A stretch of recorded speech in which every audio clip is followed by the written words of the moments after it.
अस्सलामुअलैकुम वरहमतुल्लाहि वबरकातुहू। कैसी है मेरी यूट्यूब फैमिली।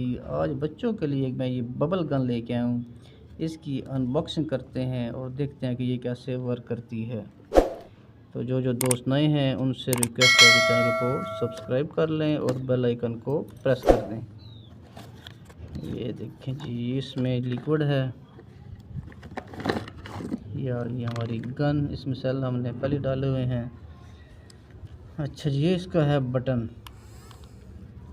यहाँ से ये खोल लेंगे। देखिए इसके अंदर जो है ये छोटा सा फ़ैन लगा हुआ है, अंदर छोटी सी मोटर है। जब ये बटन दबाते हैं तो ये पंखा चलता है और जो ड्रॉप्स होते हैं लिक्विड के वो इसके अंदर, ये जो सुराख बने हुए हैं इनके अंदर आ जाते हैं। फिर पंखे के प्रेशर से जो है वो उड़ते हैं। अब देखते हैं कि ये कैसे काम करता है।